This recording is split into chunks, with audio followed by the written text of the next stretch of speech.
Innalhamdulillah nahmaduhu wa nasta'inuhu wa nastaghfiruh wa na'udzu billahi min syururi anfusina wa min sayyiati a'malina may yahdihillahu fala mudilla lahu wa may yudlil fala hadiya lahu asyhadu an la ilaha illallah wahdahu la syarika lahu wa asyhadu anna Muhammadan abduhu wa rasuluh. Qala Allah ta'ala ayyuhalladzina amanu taqullaha haqqa tuqatih wa la tamutunna illa wa antum.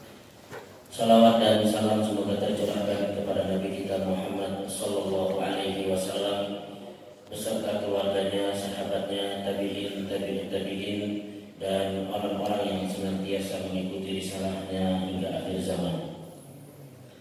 Para jamaah yang dimuliakan oleh Allah, kita lanjutkan kembali kajian kita dari Kitabul Jami'. Kita masih membahas bab zuhud dan wara. Bab zuhud dan wara. Masih ingat apa itu zuhud? Zuhud apa zuhud?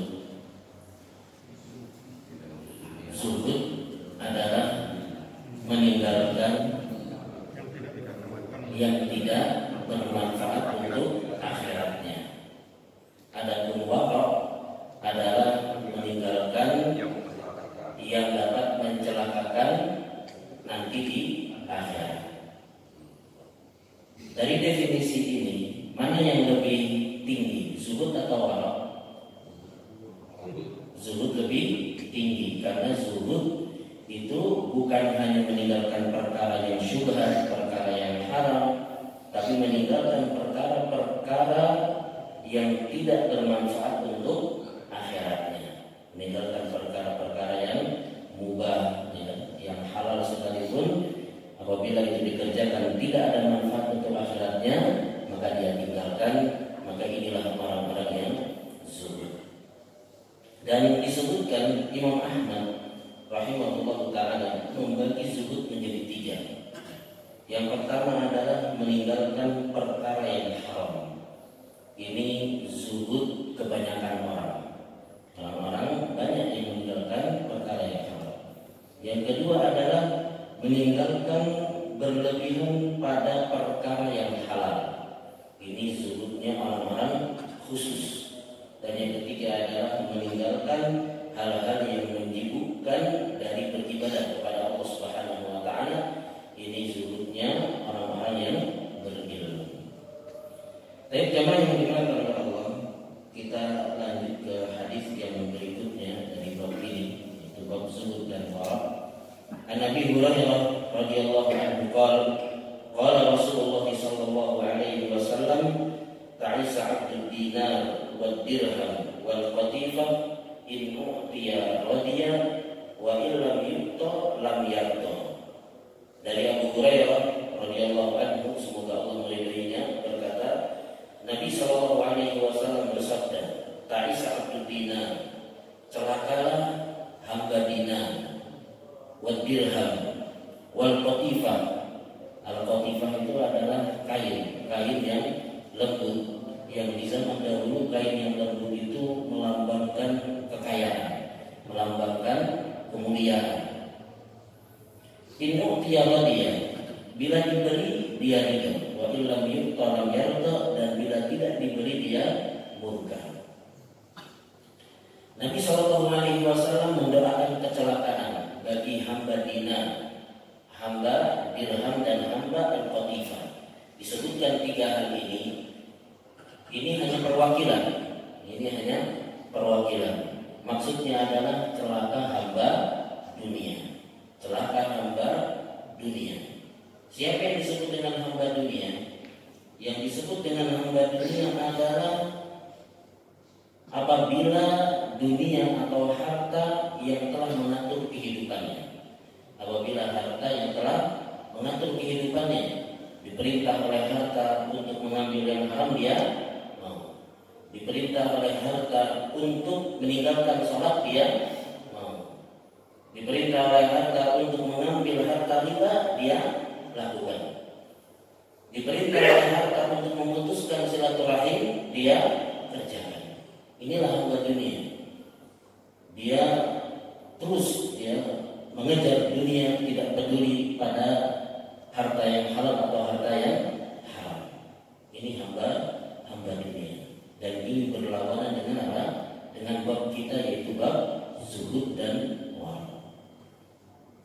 Orang yang zuhud tidak masalah dia bekerja, ya, dia bekerja, dia berdagang, tapi yang ada di pikirannya juga, dia bukan hanya untuk kepentingan dunia, tapi bagaimana harta yang dia dapatkan itu untuk kepentingan akhirat. Bagaimana dia sedekahkan harta yang sudah dia miliki, dia berikan kepada keluarganya, ya, dia berikan kepada istrinya, kepada anak-anaknya sebagai kewajibannya. Jadi bukan berarti orang yang zuhud itu dia tidak bekerja, dia tidak masalah bekerja, tapi yang ada di pikirannya juga adalah bagaimana harta yang dia dapatkan itu untuk akhiratnya. Dan orang-orang yang merupakan hamba dunia, di antara cirinya juga adalah apabila dia diberi, dia senang. Tapi apabila dia tidak diberi, dia murka. Dia mengatakan, ya, Allah Subhanahu wa taala tidak adil. Saya sudah bekerja siang dan malam, mana janji Allah Subhanahu wa taala? Saya sudah ibadah, mana janji Allah? Padahal Allah Subhanahu wa taala memberikan rezeki, menahan rezekinya kepada seseorang, itu sebagai bentuk apa? Ujian. Allah Subhanahu wa taala ingin melihat hambanya, apakah hambanya ini bersyukur, apakah hambanya ini apa? Sabar. Tapi ciri daripada hamba dunia, ketika dia diberi dia senang, tidak diberi dia murka, dia benci, dia tidak percaya kepada Allah Subhanahu wa taala, dia mengatakan takdir Allah Subhanahu wa taala tidak adil. Ini ciri daripada hamba dunia. Dan hamba dunia ini didoakan kecelakaan oleh Nabi sallallahu alaihi wasallam. Nabi mengatakan ta'isa 'abdud dinar, celaka hamba dinar, hamba dirham. Jadi disebutkan ini sebagai perwakilan. Baik, jamaah yang dimuliakan oleh Allah. Hadis yang berikutnya.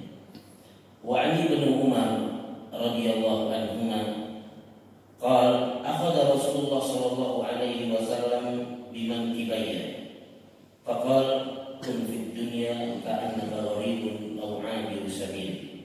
Wa kana Ibnu Umar radhiyallahu anhuma yaqul idza amsayta fala tantadhir as-sabah wa idza asbahta fala tantadhir al-masa wa khudh min sihhatika li saqamik wa min hayatika li mautik. Akhrajahu Bukhari. Dari Ibnu Umar radhiyallahu anhu, semoga Allah meridhoi keduanya, yaitu Ibnu Umar dan ayahnya Umar bin Khattab radhiyallahu anhu, berkata Rasulullah sallallahu alaihi wasallam memegang pundakku. Yang ketika itu Ibnu Umar radhiyallahu anhu masih berusia muda, masih muda.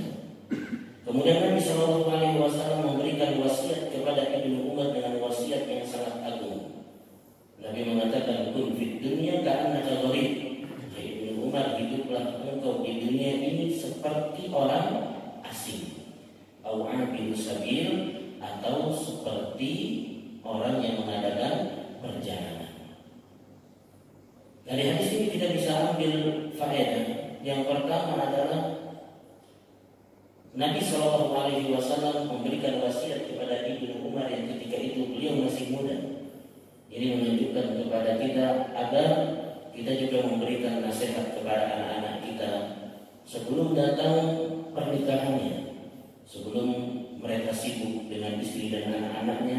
Kita berikan wasiat sebagaimana wasiat Nabi Shallallahu Alaihi Wasallam kepada Ibnu Umar agar mereka hidup di dunia ini seperti orang asing, atau seperti orang yang mengadakan perjalanan. Apa maksud hidup di dunia seperti orang asing? Maksudnya adalah misalkan ada orang yang kerja di luar negeri, ya, taruhlah di Arab Saudi. Ketika dia kerja di sana, dia tahu dia di sana tidak akan lama. Dia di sana paling dikontrak 5 tahun, 10 tahun, atau 20 tahun. Maka ketika dia kerja di sana, dia tidak akan membangun rumah yang megah dan mewah, benar tak? Dia tidak akan bangun rumah yang megah dan mewah. Uang yang dia terima dia akan kirimkan ke tanah air. Ya. Di tanah air dia akan bangun istana yang megah, rumah yang megah, membeli mobil-mobil yang mewah. Di Arab Saudi, ya, dia tinggal di sana sebagai orang asing, dia tidak akan membangun rumah yang megah. Benar nggak? Kalau orang yang berakal demikian, dia mungkin akan tinggal di apartemen yang kecil, di rumah yang sederhana, ya.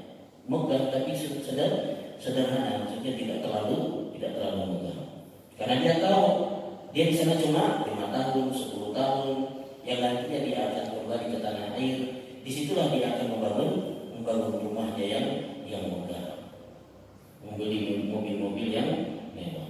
Melihat ada orang punya mobil mewah di Arab Saudi, dia biasa aja, karena dia tahu dia bukan orang penduduk setempat. Dia nanti bakal akan pulang. Ini orang yang berakal.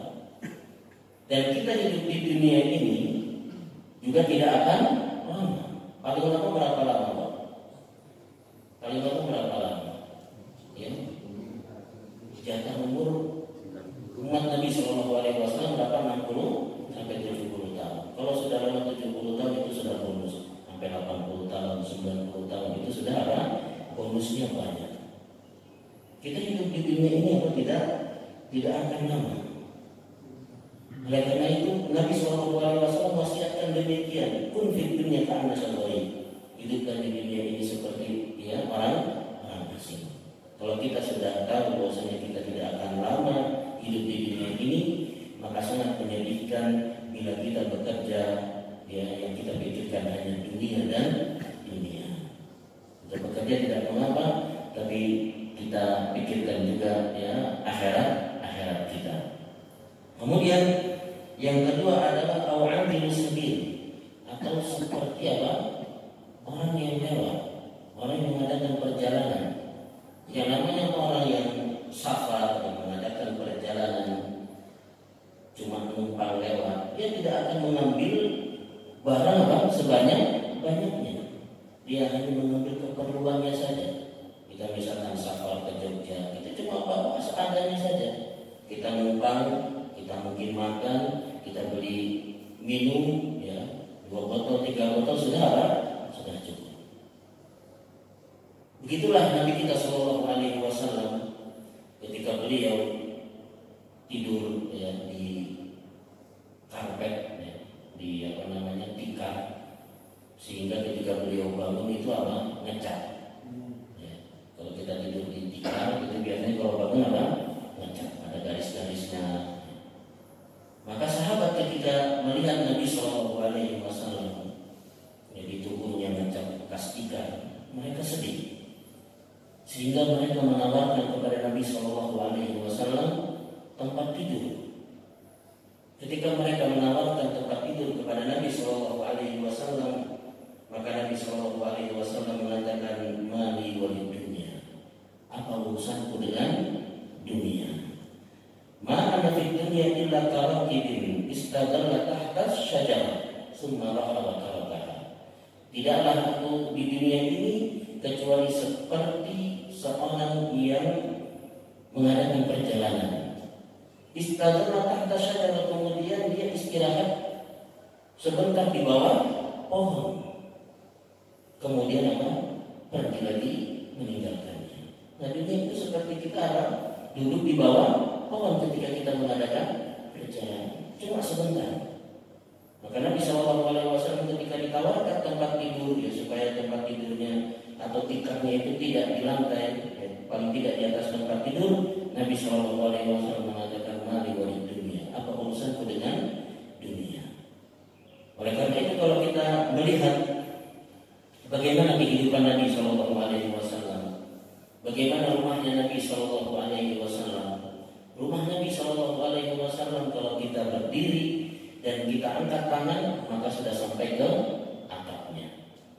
Kalau rumah kita semalam harus pakai tangga, kalau mau taruh lampu harus pakai tongkat ya. Rumah Nabi kalau orang angkat tangan sudah sampai ke atapnya. Dan ketika Nabi Shallallahu Alaihi Wasallam sholat malam di rumah istrinya Aisyah radhiyallahu anha, saking kecilnya rumah Nabi kalau Nabi mau sujud harus tepuk-tepuk dulu kakinya Aisyah yang tidur, supaya apa? Dia tepuk kakinya. Nanti kalau Nabi SAW berdiri, Aisyah mensolidarikan lagi apa? Kakinya. Ini menunjukkan rumah Nabi SAW yang sangat kecil dan sangat sederhana. Nabi SAW dapat ghanimah. Oleh karenanya beliau ketika mendapatkan ghanimah, ketika haji, beliau berkurban berapa? 100 ekor unta. Menyembelih 100 ekor unta. Nabi SAW ini menunjukkan ketika dapat dunia langsung dia apa? Langsung beliau sedekahkan. Dan lihat bagaimana Aisyah radhiyallahu anha ketika ditanya, di rumah Aisyah ini tidak pernah kelihatan nyala api selama 2 bulan betul-betul. Artinya nggak ada yang dimasak, nggak ada gandum yang dipanggang, nggak ada gandum yang dimasak. Maka ketika beliau radhiyallahu anha ditanya, apa yang kau makan wahai Aisyah? Maka dia mengatakan al-aswadan, yaitu kurma dan air. Dan bagaimana istrinya Nabi SAW demikian. Dan ketika Nabi SAW kedatangan tamu minta untuk dijamu, maka Nabi SAW utus sahabatnya untuk mengecek di rumah istri-istri Nabi ada makanan atau tidak. Dicek istri yang pertama, istri yang kedua, ketiga, keempat, sampai yang ke-9, semuanya mengatakan walladzi ba'atsaka bil haqq, demi Allah yang telah mengutusmu dengan benar, ma indana illa ma, kami tidak punya apa-apa kecuali air. Istri-istri Nabi SAW ada 9, semuanya tidak punya apa-apa kecuali air. Dan Aisyah radhiyallahu anha ketika kedatangan seorang peminta-minta yang membawa anaknya, maka Aisyah kasihan. Dia cari-cari di rumahnya, ternyata Aisyah juga tidak punya makanan kecuali hanya 1 buah kurma yang kemudian diberikan kepada wanita tersebut, dan dibelah kurma itu menjadi 2, diberikan kepada kedua anaknya. Inilah kehidupan Nabi kita Sallallahu Alaihi Wasallam, kehidupan yang sangat sederhana. Oleh karena itu hendaknya kita bersyukur kepada Allah Subhanahu Wa Taala dengan kehidupan yang ada. Kita masih punya rumah, bahkan rumah yang cukup besar, punya kendaraan. Hendaknya kita bersyukur, jangan kita banyak mengeluh.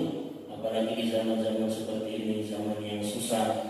Kita masih punya gaji, kita masih bisa makan, masih bisa minum, masih punya tabungan. Tidak usah kita banyak mengeluh. Kita bersyukur kepada Allah Subhanahu Wa Taala. Kalau misalkan kita timbul kecemburuan terhadap dunia yang dimiliki oleh tetangga kita, kita punya mobil, tetapi tetangga kita juga punya mobil yang lebih mewah. Kita punya motor, tapi tetangga kita punya motor yang lebih bagus. Terkadang kita iri, benar nggak? Terkadang kita iri.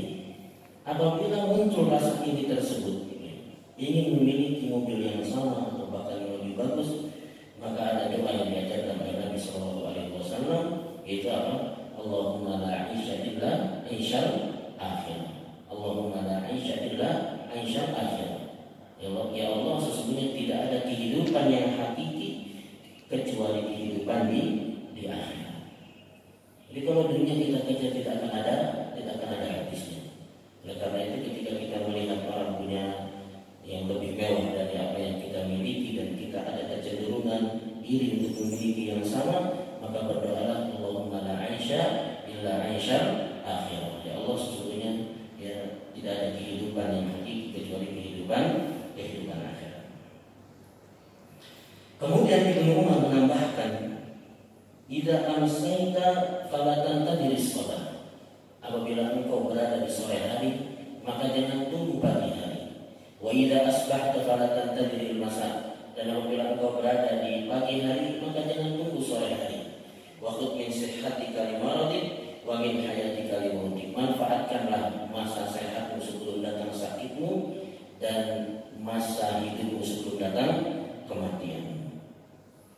Makna daripada apa yang disampaikan oleh Ibnu Umar radhiyallahu anhu ini adalah agar kita menjadikan kematian itu ada di hadapan kita. Kalau kita menjadikan kematian ada di hadapan kita, maka kita akan bersegera dalam apa? Mengerjakan ketaatan kepada Allah Subhanahu wa taala. Jadi kalau kerasa mau mati besok, kita akan apa? Semangat dalam beribadah kepada Allah Subhanahu wa taala, memanfaatkan waktu dengan sebaik-baiknya. Ketika kita merasa malam hari atau pagi hari ini kita merasa sore bakalan apa? Mati. Pastinya kita akan memanfaatkan waktu dari pagi sampai sore itu untuk apa? Beribadah kepada Allah Subhanahu wa taala. Itu tidak akan menunda-nunda. Kebanyakan kita mau berinfak, misalkan mau infak 1 juta, pagi hari mau infak ditunda di sore hari aja. Ya, sore aja. Saya baru transfer. Biasanya kalau sudah ditunda itu apa, Pak? Nggak jadi 1 juta. Jadinya 500.000 atau bahkan 100.000. Benar nggak, Pak? Sudah terlintas bisikan-bisikan syaitan, yakin 1 juta kebanyakan. Akhirnya cuma apa? 100.000. Maka wasiat Ibnu Umar ini sangat berharga sekali agar kita bagaimana tidak menunda-nunda dan menghargai waktu serta tidak panjang angan-angan. Tidak panjang apa? Tidak panjang angan-angan. Kemudian jamaah yang dimuliakan oleh Allah, kita lanjutkan hadis yang berikutnya. Wa 'an Ibnu Umar radhiyallahu anhuma qala Rasulullah sallallahu alaihi wasallam, man tashabbaha biqaumin fahuwa minhum. Dari Ibnu Umar, semoga Allah Subhanahu wa taala meridhai keduanya, berkata, Nabi sallallahu alaihi wasallam bersabda, man tashabbaha biqaumin fahuwa minhum. Siapa yang menyerupai suatu kaum, maka dia termasuk daripada kaum tersebut. Ya, siapa yang menyerupai suatu kaum, maka dia termasuk daripada kaum tersebut. Hadis ini bisa berupa ancaman, juga bisa berupa kabar gembira. Jadi hadis ini bisa berupa ancaman, bisa berupa kabar gembira.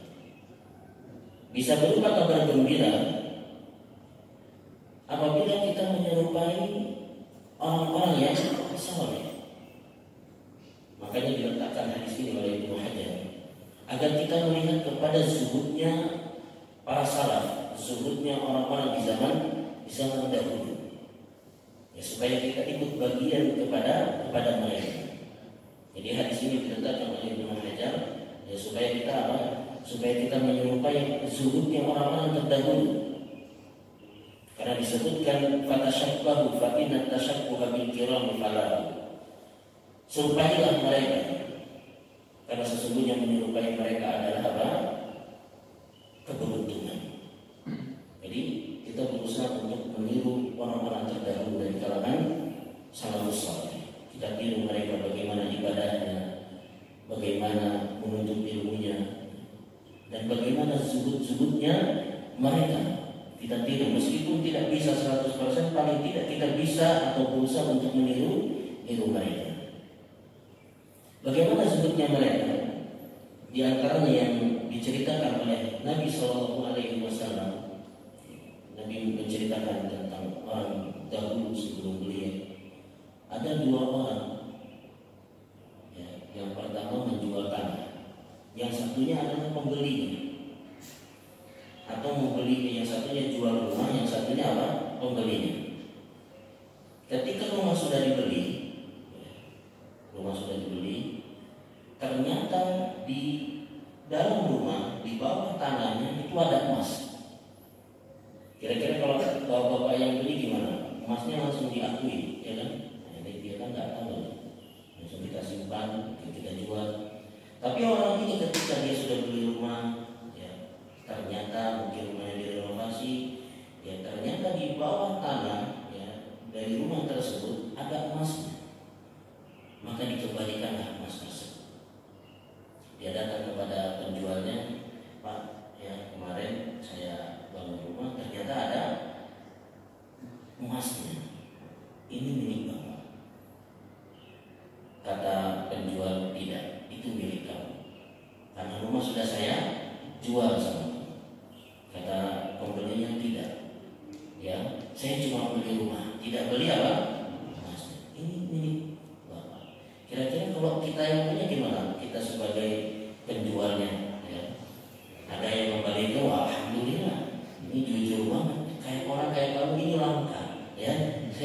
saja.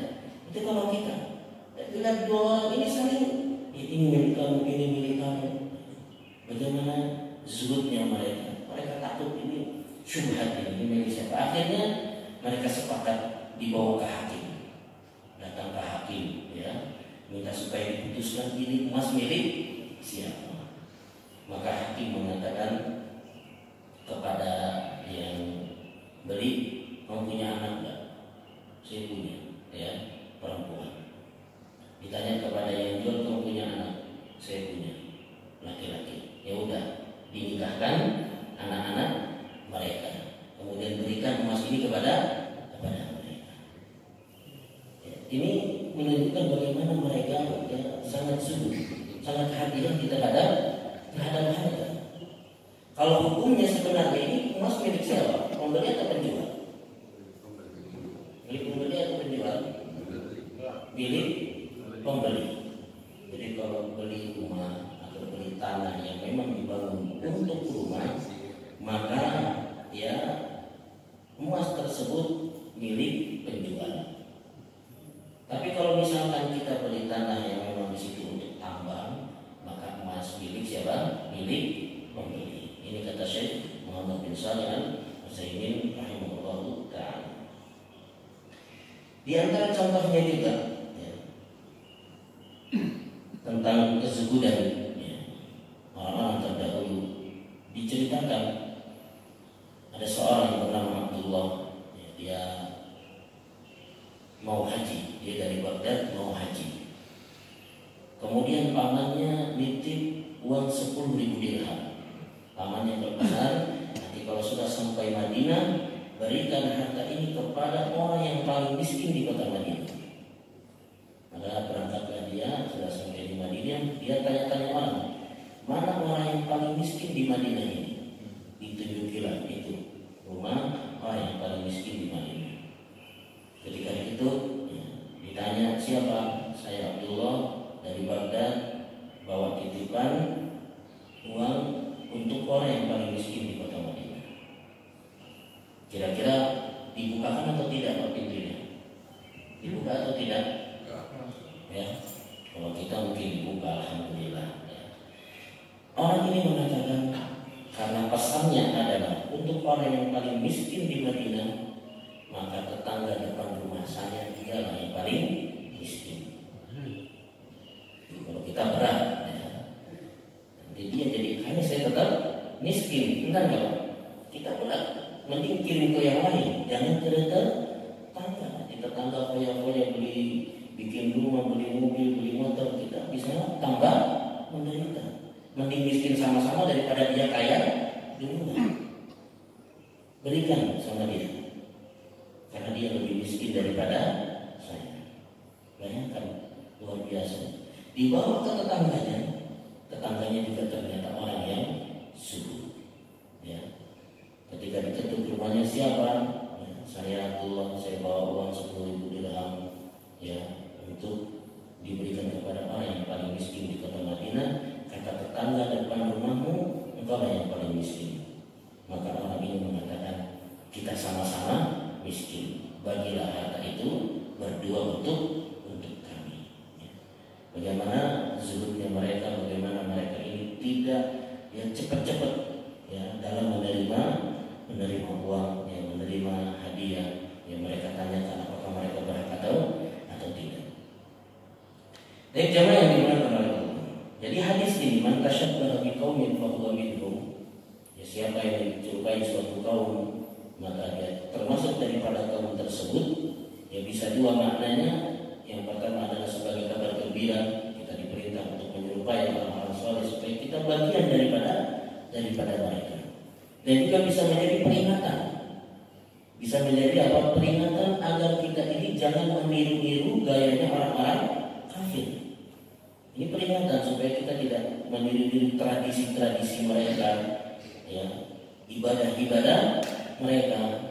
Makanya Nabi SAW sangat menekankan agar para sahabatnya itu apa? Menyelisih orang-orang kafir. Di antaranya Nabi SAW punya cita-cita untuk puasa 9 Muharram. Padahal perintahnya apa? Puasa 10 Muharram. Jadi begitu Nabi SAW tahu ternyata orang-orang Yahudi juga mengagungkan 10 Muharram, maka Nabi SAW punya keinginan untuk puasa 9 Muharram. Nanti tahun depan kita akan puasa 9 Muharram, tapi belum sampai tahun depan Nabi SAW sudah meninggal dunia. Jadi Nabi SAW berusaha untuk menyelisih orang-orang kafir, orang-orang Yahudi. Bahkan Nabi SAW ya, memerintahkan untuk menyemir rambut, ghayru hadha syaiba wa la tashabbahu bil yahud. Semirlah rambut kalian. Jadi yang sudah beruban, ya, yang sudah beruban itu diperintah untuk apa? Menyemir, untuk menyelisihi orang-orang Yahudi. Orang-orang Yahudi tidak menyemir rambutnya. Maka diperintahkan yang sudah ya beruban, tapi jangan disemir hijau, dan tua tapi semirnya hijau. Yang wajar, ya semir yang wajar niatkan untuk menjalankan perintah Nabi SAW. Gak boleh rambut yang sudah putih disemir hitam. Jadi dihindari semir berwarna hitam. Jadi semir warna yang lain selain apa? Selain hitam. Karena kalau disemir hitam nanti ya sudah tua tapi tidak merasa tua. Ya. Padahal dengan adanya uban-uban itu supaya kita ingat kita ini sudah tua, sudah mau meninggal dunia. Kemudian di antaranya juga Nabi SAW perintahkan juzus syawarib wa arful liha khaliful majus, potonglah kumis, pelihara jenggot untuk menyelisih orang-orang Majusi.